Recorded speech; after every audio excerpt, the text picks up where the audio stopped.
Later that night, the old man peered out of the window of the ramshackle house when Eric pulled in the drive behind the old pickup truck and shut the car off. To all appearances, it looked like Eric was alone. "Don't show yourself unless something looks like it's going bad," he said to Jesse, who was crouched in the back with the silenced pistol, as he opened the door and exited the car stiffly. "Mr. Murphy," the deep resonant baritone voice said from inside, as Eric knocked on the front door. Eric identified himself, and the door swung open. Eric entered cautiously. The old man was standing back away from the door, holding an old ball bat. When he was sure it was Eric, he put the bat down and explained by way of apology, looking somewhat embarrassed. "Never know these days. Can't be too careful. Come on in, son." Eric moved into the tiny foyer, limping heavily. His leg had stiffened up quite a bit on the long trip from Norfolk. "Son, what happened to your leg? You weren't favoring it so much this morning when I done talked to you." Eric looked down, noticing the way the bandage strained against the fabric of his pants, and 2 dark spots were starting to show through. "Well, I took your advice earlier, and was careful when I went to deal with my brother's former employers. I guess I wasn't careful enough." The old man grunted, shaking his head and saying, "Wilton and Cece went out about 2 hours ago. Had to make some coffee and such to keep 'em warm sitting all night, you know." "That's fine. Might be nothing will happen tonight. There's a chance I could be wrong." The old man was about to speak when Wilton stormed through the front door. "God damn it, they got Cece!" He'd been running hard. Wilton bent, steadying himself against the wall, trying to control his breathing. Eric and the old man tossed questions at him, but Wilton held them off until his breathing slowed to where he could talk. "Half a dozen men. Going through the place when we got there. Cece tried to sneak closer. I told him not to, but he took off anyway. They had guards posted. He walked right into them." Wilton pushed himself away from the wall and opened up the closet next to him, producing an old 10-gauge shotgun. He stormed over to a bureau and dug through a drawer, producing a handful of shotgun shells. "I'm going back to get my boy," Wilton stated matter-of-factly. "No, Wilton." Eric moved to block his way, but Wilton threw him against the wall and pressed him to it, using the shotgun as a lever across Eric's throat. "Let him go," a voice said calmly behind Wilton. He ignored it until he heard the slide of the pistol cycle and felt cold steel of the silenced barrel against the back of his neck. Wilton tensed, ready to make a move. Jesse anticipated it, saying, "My mother was just killed by a shotgun. Now I find you loading one. You were the one they took in for that, weren't you?" Wilton relaxed and very slowly put the shotgun on the floor. "Now, step away and give me a good reason not to kill you right here, you bastard." "Jesse, come on," Eric coaxed. "The only reason I give you is I didn't do it, but those sons of bitches over at his place." He threw a nod towards Eric. "They got my boy." Jesse looked to Eric, who gave a nod of his head. She lowered the gun. "If you go over there blasting, you and Cece will both end up dead. Don't you know that?" Eric scolded. "I'll take a few of those bastards with me." "And how's that going to help your old man here, huh? Losing both of you over one senseless minute?" Eric said, getting right in Wilton's face. Wilton seemed to calm down, but the fire that burned in his eyes as he looked at Eric told him otherwise. "Okay, I'm listening, but it better be good," Wilton said. His stare met Eric's. "Okay, I've got an idea. Everybody gather round." They all moved in closer as Eric began to explain his trap to the others. When he was done, the old man and Wilton exchanged a look. Then the old man drawled, "That's pretty good thinking on your feet for a white boy, that is." Then he chuckled. Wilton just nodded, fire still burning in his eyes. The old pickup truck chugged up the drive, gears grinding as it downshifted. Going up the rise, it parked beside the Wagoneer. Eric got stiffly out of the cab and limped toward the back door. The house was dark, but Eric had that gut feeling. The hairs on the back of his neck were tingling. Eric went to unlock the door, but found it open. He pushed it so it swung inward. He stepped over the threshold and flipped on the light. Cece was sitting tied to a chair in the middle of the room, beaten, bloody, but semi-conscious. 2 of Nelson's large goons stood to either side. "Good evening, Eric," Nelson said from the shadows in the corner. I must say, I'm rather surprised. You've proven yourself much more resourceful than I'd ever imagined, and quite resilient, I might add. But it seems as though you've had a bit of a scrap, huh? Nelson gloated. Oh yeah, great way to build your reputation, beating up on children. Eric spat sarcastically. Now, Eric, sticks and stones. We're above that, aren't we? I thought I was doing you a favor by teaching this juvenile delinquent a lesson. Discipline. That's something the current generation of the youth lacks. Wouldn't you agree? Nelson said, flashing a wicked smile. Yeah, I agree. Speaking of agreement, I thought we had one. Nelson laughed and clapped his hands together. Oh, Eric, all business, aren't we? Masterful. Get right to the point. All business. I like that. Yes, Eric, we have an agreement, he admitted, his eyes growing hard. I think I'm still within my bounds. You said you didn't want the house destroyed. As you see, we've only messed it up a little, Nelson replied. I left you a message saying I'd have your information by morning, Eric said. Yes, I got your message. I thought we'd get a jump on it in case you were having, shall we call them second thoughts? Well, I wanted to confirm my information before we talked. And since we're here, why don't we just go see if it's there? It's not very far, Eric taunted. My idea exactly, Nelson said, leering. Let the boy go. He doesn't even know what's going on, Eric pleaded. I don't think so, Eric. He's, how would you say, insurance. Nelson gestured, then lifted a handheld radio and announced. Okay, heads up, we're on the move. The two goons lifted Cece under each arm and carried as much as dragged him along. Eric led the way, halting, unsure of the directions the old man had given him to the old graveyard.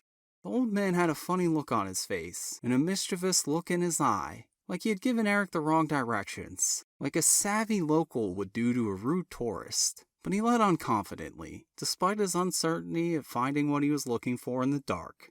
Come on, Murphy, Nelson said, growing surly and impatient. Give me a break, Nelson. It ain't like I've ever been here before. The radio cackled. Nelson listened intently. Eric kept his fingers crossed that the sentries hadn't caught one of the others. Things could get bad really quick if they have, he thought. Alpha Team says there's a little family plot about 100 meters this way, Nelson said, pointing. They headed that way and easily found the small cluster of graves.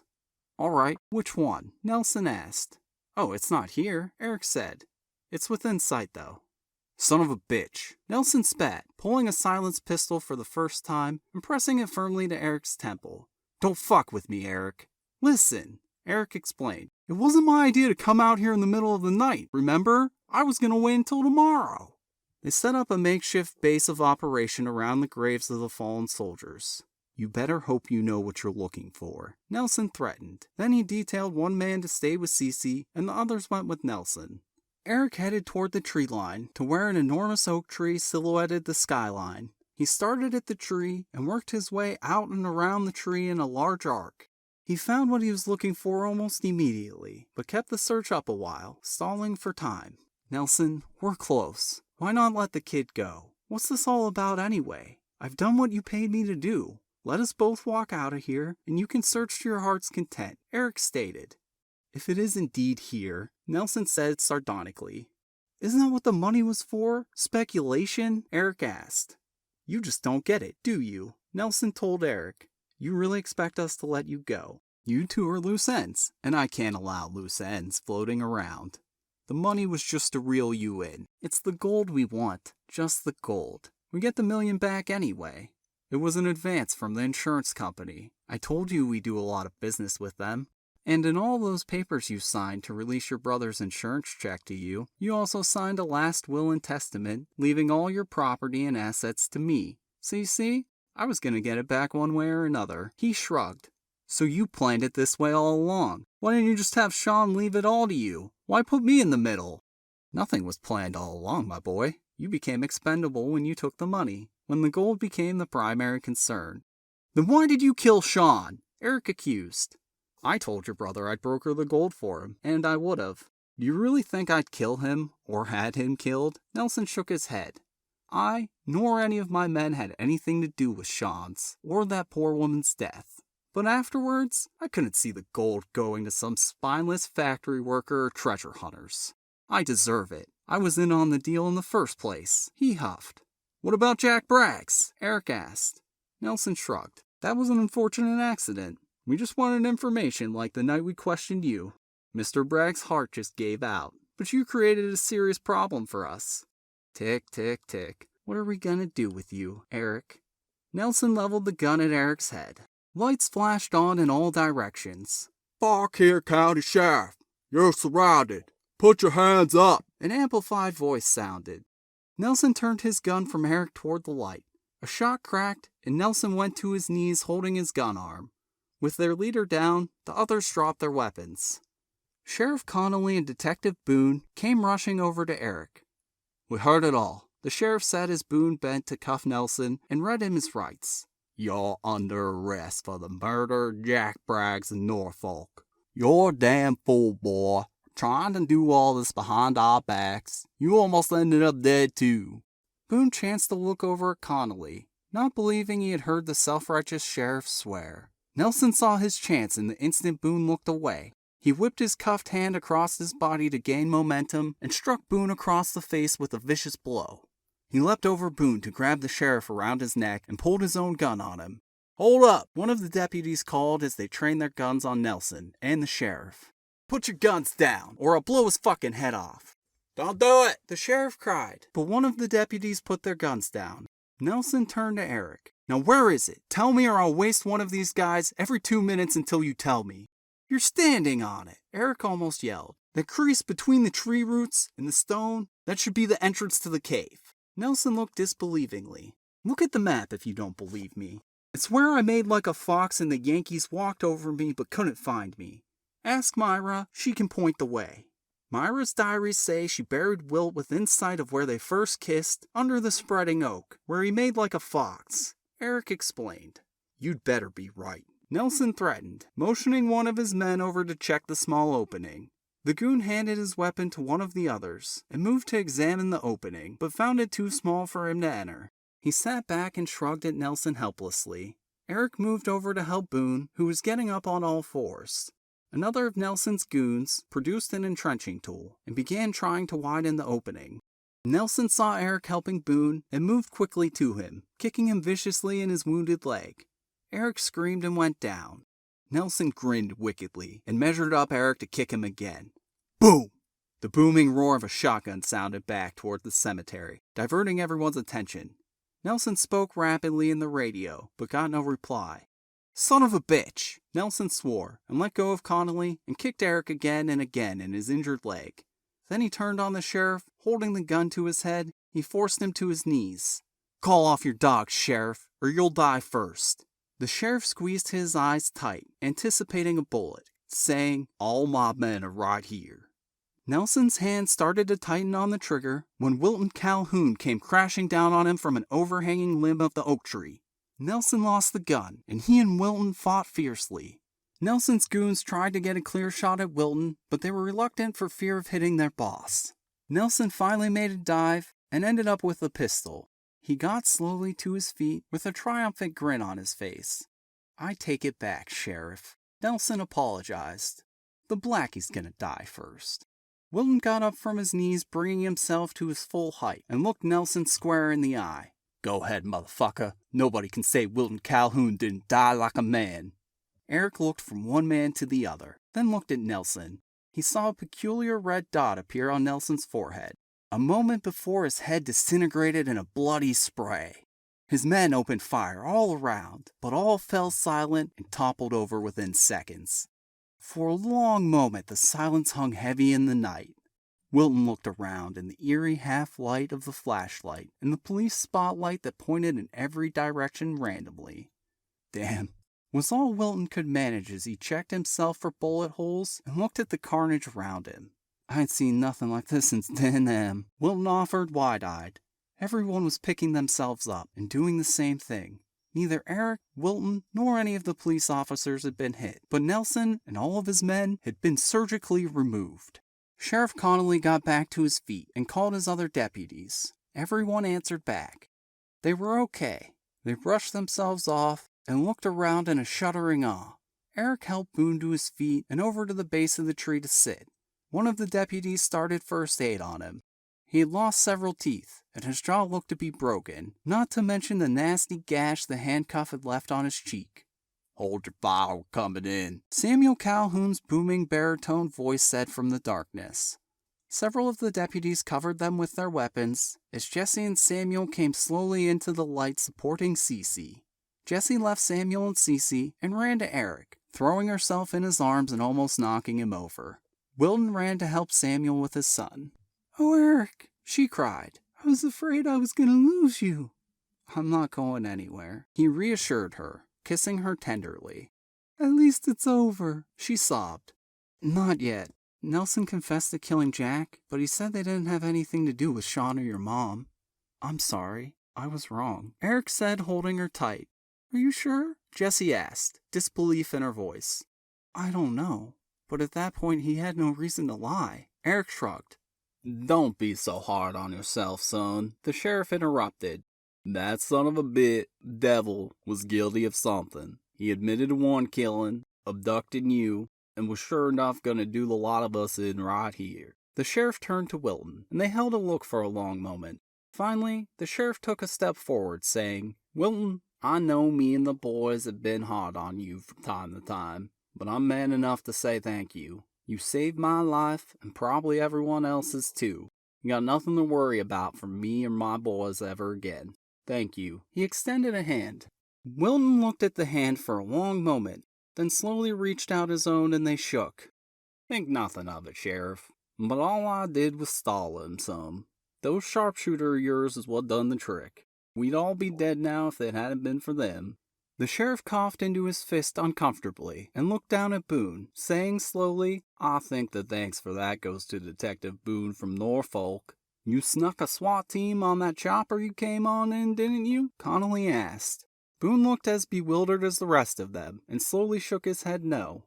"Well, then who in the Samuel, did you and the girls see anything out there?" They all looked at Samuel. Samuel shook his head. "Just that one old boy that was guarding Cece, and trusty old Lucy who took care of him," he said, patting his old 10-gauge. "What are you talking about?" The sheriff gestured around at the carnage. This is what I'm talking about. Did you see who did the shooting?" Samuel's eyebrows arched. "I thought y'all was the ones who brought down these bad boys." "You mean y'all didn't?" Boone pointed to Eric and asked awkwardly through his broken mouth. "Follow my suggestion for help?" he asked. "I don't know what you're talking about, Detective Boone. Honest," Eric said with a serious face, although he thought he knew who had saved them. "Bullshit," Boone managed. "I think Samuel's right, and the sheriff's department sharpshooters must have done a damn fine job," Eric suggested. Boone and Connolly exchanged looks, and both nodded slowly. "I think in the interest of red tape and a can of worms we don't want to open, you might be right, Mr. Murphy," the sheriff said grimly. Boone nodded his head in agreement. Their attention was drawn to the cave entrance, where a small, wiry sheriff's deputy was squeezing through, armed with a flashlight. Everyone gathered around.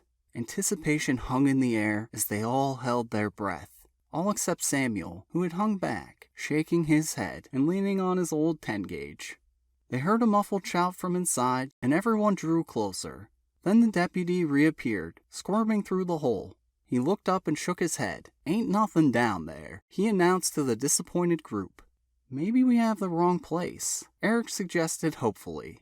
"Wild goose chase all along," the sheriff announced. "Never did believe none of it, I tell you." The crowd murmured their general agreement. "That's all right, son," Samuel's booming baritone voice confirmed. As he slapped Eric on the shoulder, he gave the sheriff a steady gaze. "And it weren't no wild goose chase. I come across that cave when I was around 8 years old. Wormed my way in. Ain't very big inside.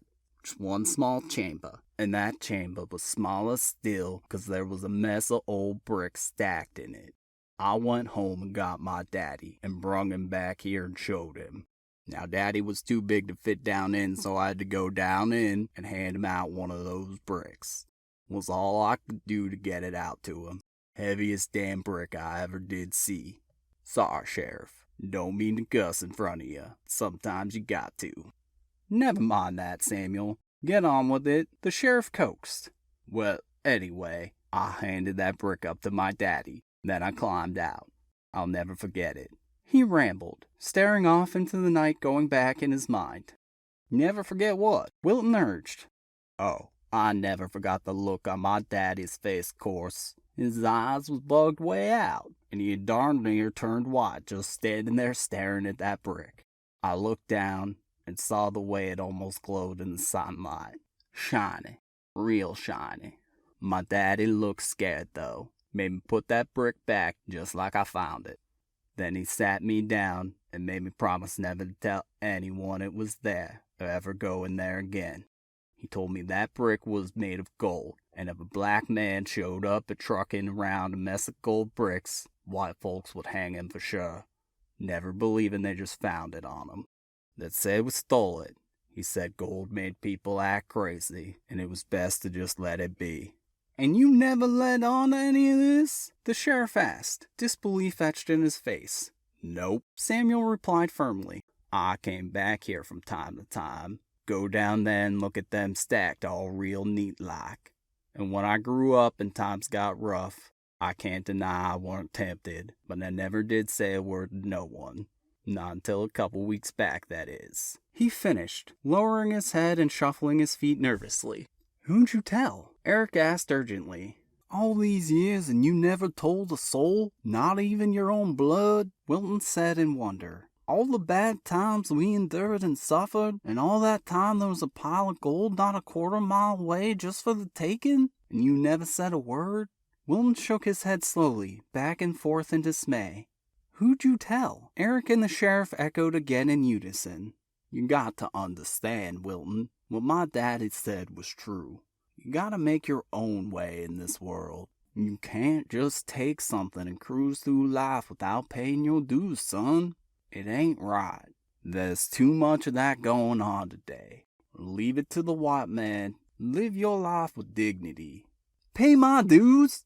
I done paid my dues, Daddy. Vietnam, prison. You got the gall to stand there and tell me I paid 'em? Wilton hollered. You paid 'em, sure. But everyone's dues are different. And right is right, and wrong is wrong. You've had it hard, son. Ain't no lie. But you're a good man.